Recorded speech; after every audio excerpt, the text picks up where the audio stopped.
Bueno, si vamos a hacer una reflexión de la caravana es una cosa y de la reflexión del trabajo que venimos trayendo para darle soluciones a la problemática médica es otra. Lo de la caravana creo que es algo inédito, creo que hace 50 años que no hay, o más de 50 años.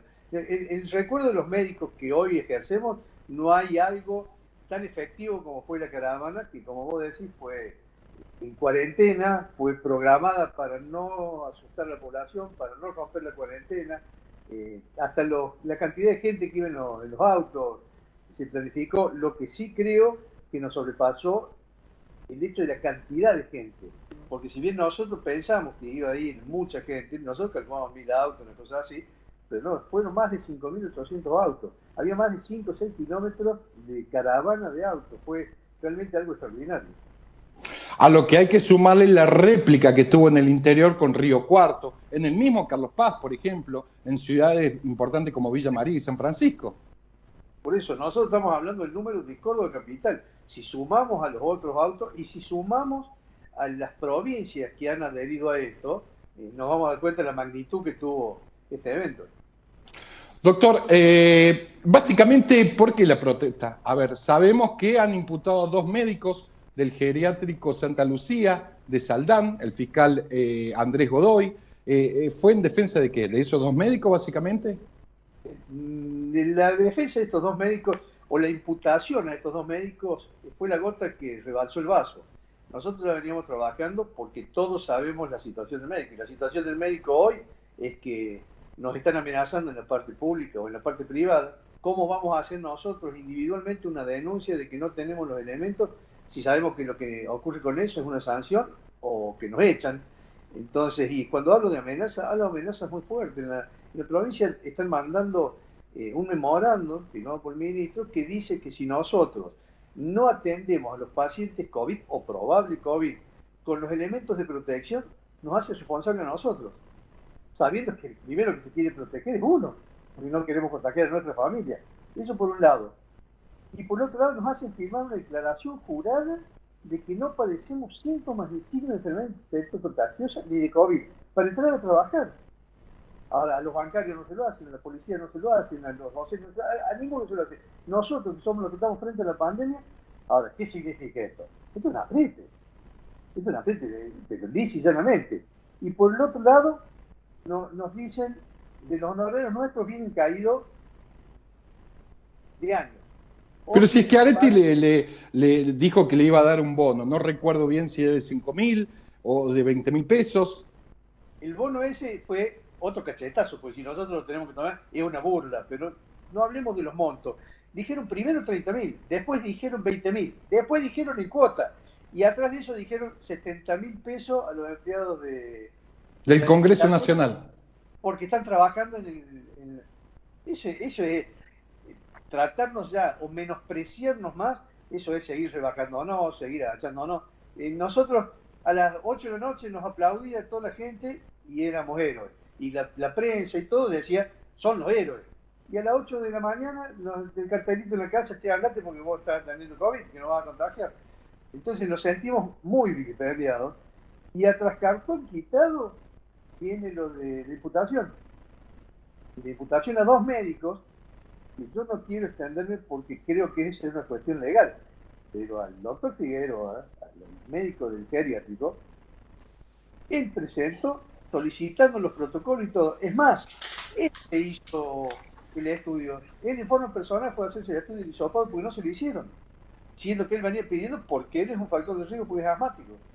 Ahora, Entonces, doctor, estadística. sí, permítame que lo interrumpa. El fiscal Godoy, según tengo entendido, lo imputa en función de los informes que recibe del área de epidemiología del Ministerio de Salud, como así también del PAMI, por no respetar los protocolos, entre otras cosas. Creo que la carátula es mucho más larga, pero lo imputa a raíz de los informes que presenta del área de epidemiología del Ministerio de Salud y del PAMI. Por eso creo que lo más grave de esto, porque puedo creer en la ignorancia del fiscal si me quiero hacer el tonto de la parte política, en la ignorancia sanitaria, pero que la denuncia haya salido del Ministerio de Salud, ¿qué nos está diciendo el Ministerio de Salud a todos los médicos? Ojo, los vamos a imputar a ustedes. Ojo, trabajen bien y la culpa es de ustedes, de donde sea, porque a Figueroa no le dieron ni ambos, no le dieron los elementos de protección, no le dieron los protocolos que deberían haber salido de la dirección del geriátrico. Y acá está lo más grave de la imputación. Al médico Raso lo imputan de 3 años a 15 años la pena. Porque dice en caso de comprobarse. En caso de comprobarse. Evidentemente. Sí, pero al director médico, que no se dice tampoco, pero habría que ver si no es dueño, uno de los dueños, de los dos dueños que hablan, no se le da esa pena. Al director médico, el caso de comprobarse que faltó, es una pena de 1 a 3 años. Sí. O sea, una es desproporcionada y la otra no. Me estoy fijando porque está hablando de Rafael López Peña, uno de los dueños de ese geriátrico. Y aprovecho y me está dando pie para decirle si esto no tiene algo que ver con... si hay algo de política atrás, y quiero hacer la introducción. Porque el dueño del geriátrico, Rafael López Peña, es padre de uno de los vocales del Superior Tribunal de Justicia.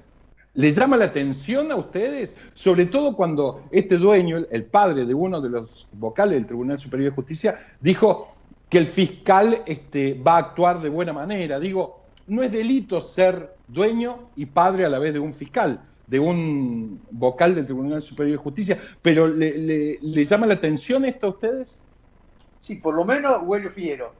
Pero lo que sí yo quiero dejar en claro, nosotros, el problema que tenga la justicia, el problema que tenga político la justicia, el problema es la justicia.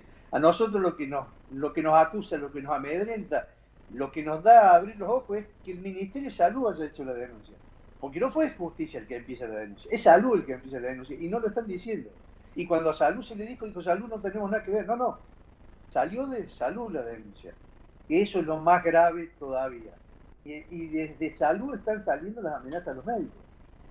Entonces, si hay un problema en la justicia, si hay un problema político, ese problema que lo hacen los políticos, lo nuestro es partidario. Podrá ser político porque toda acción es política, pero es partidario. Entonces, justicia que solucione los problemas de justicia.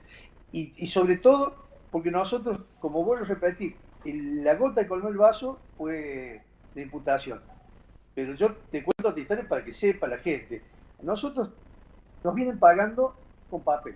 Es en un país capitalista con una medicina socialista. Pero los socialistas somos nosotros nada más. ¿Cómo? ¿Por qué? Te explico. Porque la plata que maneja Salud es infernal. Acá y en muchos lados. En tema de presupuesto general. El presupuesto general y la cápita por dólar. La cápita para Salud. Nosotros tenemos una cápita que es igual a la de Canadá o mayor. Tenemos una salud pública de Argentina, de un país subdesarrollado. Entonces, a nosotros hoy los médicos, que somos los pobres del sistema, nos están pagando con una orden que la pagan a 3 o 6 meses. No nos pagan a nosotros. A cualquier trabajador se le paga y se le pone en su cuenta. A nosotros no. A nosotros nos pagan y se la ponen en la cuenta de la clínica. La clínica de ahí descuenta. Y de ahí descuento, con esos descuentos, nosotros lo que trabajamos antes de la pandemia, por ejemplo, ahora hay clínicas que están diciendo, no, de los honorarios te vamos a descontar el 50%. Acérquese un poquito más, doctor, así se escucha mejor el audio. Las clínicas están diciendo que nos van a descontar el 50% de lo que ya habíamos hecho. Y no es que nos están diciendo y vamos a ver, no, lo descuentan. Y de ahí nosotros tenemos que pagar las cosas. Por eso digo, yo creo que acá tiene que ser una bisagra, o va a ser una bisagra para nosotros, de en este momento sentarnos en una mesa y a discutir cómo van a ser los pagos de las obras sociales a los médicos, cómo van a ser, qué descuentos tendrán que tener, si los tienen que tener, y por otro lado, a plantearnos una política de Estado desde el Ministerio de Salud en adelante. No puede ser que hoy tengamos un presupuesto nominal exactamente el mismo que el año 2016. Quiere decir que se ha perdido un montón de camas. Y si nosotros sumamos lo que entra para el COVID, o lo que dijeron que iban a poner, que son 1.200 millones de pesos, que valga la comparación, es un 30% menos de lo que se gastó en publicidad el año pasado. Pero fuera de eso, van a poner 1.200 pesos y van a llamar a 700 contratados. Con ese monto, si se lo agregamos al presupuesto de hoy, estaríamos equiparando en forma nominal el presupuesto del 2016. Una vergüenza. Doctor, usted recién dijo, esto es una bisagra que va a ser un antes y un después en función, entre otras cosas, del pago de las obras sociales, etcétera. Y a mí me suena bisagra, también hubo allá, recuérdeme si fue en el 93, 95, donde los médicos también se le plantaron al entonces gobernador Ramón Mestre. ¿Se acuerda de esa historia? Porque usted creo que fue parte de esa lucha cuando se cerraban los efectores de salud pública a las 4 o 5 de la mañana con la Guardia de Infantería. ¿Cómo fue? Sí, fue también histórico, fue un movimiento muy grande, también hacía mucho en aquel momento que no había ese tipo de medicamentos. Fue cuando en el 2000, en el 1998, 99, que fue cuando cerraron el Hospital Misericordia y cerraron, ¿no?, el servicio de obstetricia, el Hospital Misericordia, y que cerraron la Casa Cuna, que cayó en la infantería a las 5 de la mañana, los balazos, y bueno, los que... Llevando las incubadoras, los mismos policías. Los mismos policías, evidentemente que siempre hay alguno metido, algún médico metido, pero los mismos policías los trasladaban al hospital neonatal que se había inaugurado. Y se llevaban las incubadoras con los riesgos que había de los traslados de los chicos, porque eran todos chicos que eran prematuros y que estaban con alguna patología, y así todos se los llevaron, me acuerdo. Fue un atropello para el hospital. Lo que sí hago una gran diferenciación, era una interhospitalaria y estábamos todos ahí metidos. En este caso, son médicos autoconvocados que se puso al hombro esta caravana y realmente los dos creo que hicieron mojón. Creo que la diferencia fue que esta situación de hoy estuvieron todos los médicos. Porque si uno calcula, haciendo números, más de 5.000, 6.000 autos, a 2 por auto nada más, tenemos 12.000 personas. Por lo bajo, póngale que el 60% han sido médicos. Estamos hablando de 6.000 médicos, que en Córdoba capital debe haber 8.000. Y si sumamos, yo estoy hablando de Córdoba capital, y si sumamos todos los hospitales que estaban trabajando, que todos salieron a hacer una selfie, a hacer en el momento de su trabajo, estamos sumando evidentemente todos los médicos de Córdoba, que esa creo que es una de las grandes diferencias con aquel movimiento. Aquel puede haber sido más en la cancha. Doctor, ¿le parece que ha reaccionado el Ministerio de Salud, el gobierno, ante semejante marcha? No, yo creo que no solamente no ha reaccionado, que nosotros esperábamos que nos llamen a sentarnos en la mesa para discutir, porque nosotros lo que queremos es diálogo. Nosotros lo que queremos es trabajar, nada más, pero trabajar bien. No que me amenacen, no que me peguen. ¿Y por qué digo que creo que no ha reaccionado? Porque no nos ha llamado. No nos ha llamado, debería haber llamado ese mismo momento a autoconvocar y nosotros nos hubiésemos presentado para tratar de arreglar todo. Nos hubiesen llamado antes, porque ellos sabían de esto. Lo que pasa es que han considerado que no iba a pasar nada. Y creo que a ellos los sorprendió y los sobrepasó también lo que fue. De todas formas, nosotros esperamos que nos llamen. Ahora, si nos llaman, nosotros tenemos que seguir, pero para una política pública o para una política de Estado. Autoconvocado está convencido de que esto tiene que ser una bisagra y tiene que ser para mejorar la salud pública, no solo para mejorarnos nosotros. Pero dentro de eso no podemos seguir con sueldos magros y que se nos acuse de que nosotros somos los que padecemos la enfermedad y la contagiamos. No podemos seguir viviendo con una orden de 300 pesos que la pagan la mitad y a 60 días. Y por la clínica, no se lo depositan a ustedes. Por eso el planteo de público y privado no es solamente una política de Estado. Pero el Estado tiene que ser el que direcciona a convengamos. Una de las mutuales más grandes que hay en la provincia es el APROS. Y el APROS la segunda obra social más importante del país. Entonces, convengamos que tiene injerencia en la parte privada también, y ese es el hecho de que nosotros planteamos la parte pública y privada y la dignidad nuestra también. Por eso creo que claro, lo que han hecho convocado es tremendo. ¿Hay posibilidades de que esto se repita? ¿Qué vienen hablando? Y en función del olfato que tienen ustedes como viejos médicos, digamos, que han pasado ya por varias batallas, entre otras la anécdota que recién me contaba. ¿Cree que lo van a llamar? ¿Hay algunos diálogos internos, algunos puentes para concluir en una reunión? Mira, yo te cuento qué es lo que hemos hecho nosotros, médicos autoconvocados, que fueron los que se pusieron al hombro todo esto y hicieron con una prolijidad espantosa, porque realmente si uno ve las manifestaciones que han hecho hoy mismo, o las otras manifestaciones, esto fue inédito. Nosotros se ha formado una comisión temporaria para la conducción de todo este problema. Esa conducción tiene la obligación hoy, esa conducción temporal tiene la obligación hoy de representar a los médicos autoconvocados, pero de llevar las cosas adelante para poder realizar una colegiación, lo que fue el colegio médico en el año 80, en el año 90, tratar de formar ese colegio médico con otro nombre y conseguir los papeles para poder hacerlo. Una vez hecho esto, lo que se haría es llamar a elecciones para constituir en la Junta que comandará autoconvocado. Doctor, le reitero, ¿hay posibilidad de que esto se vuelva? Recién dijo, esto recién empieza, es un tirón de oreja, es un llamado de atención. Me dio a entender que el gobierno de alguna manera subestimó esta marcha. ¿Hay posibilidades de que esta marcha se vuelva a realizar si no son escuchados, como hasta ahora? Todo esto tenemos que ir valorándolo paso a paso.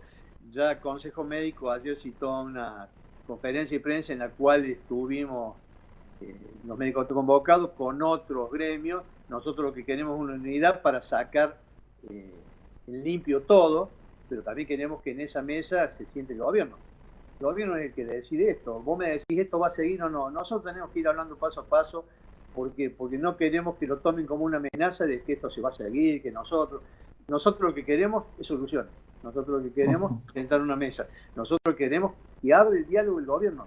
El gobierno es el gobierno. Nosotros somos apartidarios. Entonces lo que queremos es sentar una mesa para discutir. Evidentemente que de ahí parte de razón puede tener el gobierno y parte de razón nosotros. Bueno, lleguemos a un buen puerto para la solución de todo. Porque acá está la gente por medio. Y es lo que a nosotros nos preocupa. Porque nosotros estamos hablando del problema de hoy, que es la caravana que hicimos, la imputación, los problemas nuestros, pero acá hay un problema mayor que el gobierno no lo está viendo. Yo lo vengo planteando de hace tiempo. Este problema va a ser las patologías crónicas que no se están viendo. El sarampión, que hoy tenemos un problema endémico, el dengue, que este año fue el mayor número de dengue y que es un problema endémico, las cardiopatías, las hipertensiones, las diabetes, que no se están controlando. Y eso también es potestad del Estado. El Estado tiene que saber diversificar la publicidad para decir, che, estamos en dengue, tenemos este problema, hay una pandemia, también tenemos una endemia, porque la gente también se está muriendo de esa patología y no hay publicidad. Y lamentablemente muchos de los pacientes dicen, tengo miedo, no puedo salir porque encima soy minusválido porque tengo hipertensión. Entonces, esas es un paciente de riesgo. Claro, pero esas cosas es potestad del gobierno que tiene que saber direccionar la publicidad para que esa gente siga controlándose. Porque nosotros en 6 meses, y ustedes acuérdense lo que les digo, vamos a tener muertos por estas causas. Y va a haber pasado la pandemia. Doctor, usted le tocó participar en mesas de reuniones con diferentes ministros. Digo, desde la época de Angelós con el ministro Conde, que fue el ministro que más tuvo Angeló en su momento. Después con Chuit en la época de la Sota. Bueno, pasó por pandemias, por enfermedades o cuestiones como fue el dengue o la gripe H1N1 en la época de González, de Carlos Simón. Digo, siempre me parece, dígame usted si no, tuvo en las mesas de diálogo con los diferentes ministros. ¿En esta no se ha dado cuál es la diferencia con otros ministerios o con otros mandatos de ministros? La que encabeza Cardoso, digo, ¿no? Yo lo único que puedo presuponer es soberbia, porque en las otras mesas estamos hablando, vos lo estás diciendo, tweet, podrás estar en contra o no, pero la capacidad de tweet no se menosprecia. Podrás hablar o no del doctor González. El doctor González, por eso yo planteo, todos estos médicos que estamos acá, hemos estado frente a los problemas endémicos. El doctor González se comió, acuérdense que la gripe aviar se moría un pato y había que correr a buscar el pato para ver qué es lo que tenía. La gripe H1N1, que fue en publicidad peor que esto, está bien, esto es una pandemia, está bien, hay que tener respeto, no se duda, pero todas las otras asumimos experiencia. Nosotros tuvimos una de las mejores epidemiólogas, que es la doctora Mari Frías, y hoy no se la usa. Estando activa no se la usa. Una gran epidemióloga, una gran profesional, ¿no? Yo te cuento una anécdota de la doctora Frías. Una vez fuimos a una reunión en la gripe H1 y N1, en la cual Mari Frías iba como directora de emergencia. estaban todas las provincias, no te quiero mentir, pero creo que todos los epidemiólogos que estaban como directores de emergencia de su provincia, venían a saludar a la Marifría. Muy respetada. Estamos hablando a nivel nacional, respetada.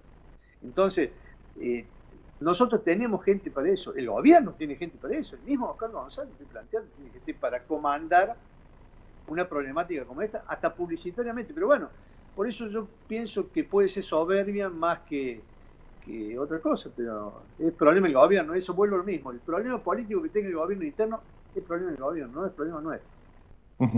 Doctor Raúl Audenino, gracias y ojalá se solucionen las cosas. Gracias por la nota. Muchas gracias y quiero mandar felicitaciones a los médicos autoconvocados de toda la provincia.